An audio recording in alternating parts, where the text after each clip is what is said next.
ஒரு மனிதர் ரசூலுல்லாஹ் காலத்துல போருக்கு போறாங்க. போருக்கு போகும்போது அவங்களுக்கு போர்ல ஒரு காயம் ஏற்பட்டுருது. அந்த காயத்தின் வேதனை தாங்க முடியாம அவங்க என்ன பண்றாங்க அப்படின்னா தற்கொலை பண்ணிக்கிட்டு மௌத்தா போயிடுறாங்க. உடனே அல்லாஹ் தஆலா சொல்லியிருக்கான், என்னுடைய அடியான் மரணத்தில் அவசரப்பட்டு என்னை முந்திவிட்டான், அதனால் அவனுக்கு நான் சொர்க்கத்தை ஹராமாக்குகிறேன் அப்படின்னு சொல்லி அல்லாஹ் தஆலா சொன்னதாக முஹம்மது நபி ஸல்லல்லாஹு அலைஹி வஸல்லம் அவர்கள் சொல்லியிருக்காங்க.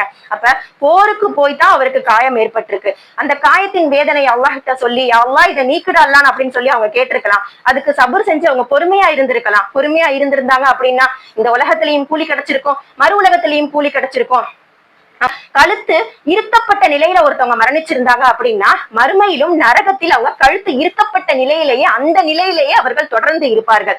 ஒருவர் கத்தியால குத்தி தானே குத்திக்கிட்டு மௌத்தாயிருந்தாங்க அப்படின்னா மறுமையிலும் நரகத்தில் அதே கத்தியால் குத்தி அதே நிலையிலே தொடர்ந்து இருப்பார்கள் அப்படின்னு சொல்லி முஹம்மது நபி ஸல்லல்லாஹு அலைஹி வஸல்லம் அவர்கள் சொல்லியிருக்காங்க. எந்த நிலையில நம்ம மௌத்தா போறோமோ அதே நிலையில நரகத்தில் நம்ம தொடர்ந்து இருப்போம் அப்படின்னு சொல்லி ஹதீஸ்கள் நிறைய இதுல ரசூலுல்லாஹ் எச்சரிக்கை செய்திருக்காங்க நம்மள. அல்லாஹ் தஆலாவும் திருக்குரான்ல நரக வேதனையை பற்றி தெளிவா சொல்லியிருக்கான். நரகவாதிகள் நரகத்தில் புகுந்துருவாங்க.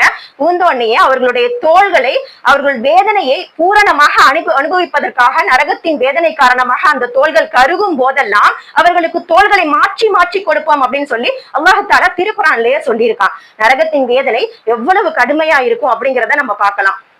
இப்ப தற்கொலை பண்ணி மௌத்தா இருந்தாங்க அப்படின்னா ஒரு முறை கத்தி எடுத்து குத்தும் போதே அவ்வளவு வேதனை அனுபவிச்சிருப்பாங்க. அப்ப அதே நிலையிலேயே தொடர்ந்து நரகத்தில் இருந்தா எவ்வளவு பெரிய வேதனை நமக்கு வரும். அதுக்கு நம்ம இந்த உலகத்துல அந்த வேதனைகளையும் சோதனைகளையும் அல்லாஹ்வுக்காக பொறுத்துக்கிட்டு நம்ம போயிருந்திருக்கலாம். நமக்கு நிறைய சோதனைகள் வருது, நிறைய கஷ்டங்கள் கவலைகள் வருது அப்படின்னா முதல்ல நம்ம புரிஞ்சுக்கணும், அந்த கஷ்டங்களும் கவலைகளும் சோதனைகளும் அல்லாஹ்வின் அருட்கொடை அப்படிங்கிறத புரிஞ்சுக்குங்க.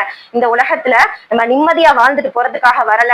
சோதனைகள் கவலைகளின் மூலமா தான் அல்லாஹ் நம்மளை செதுக்குறான். அல்லாஹ் மறுமை வாழ்வுக்காக நம்மை செதுக்குறான். முஹம்மது நபி ஸல்லல்லாஹு அலைஹி வஸல்லம் அவர்களுக்கு ஏற்படாத சோதனையா நமக்கு ஏற்பட்டு விட்டது. அப்ப இந்த சோதனைகளுக்கெல்லாம் நம்ம பொறுமையா இருந்தோம் அப்படின்னா இம்மை மறுமை ஈருலக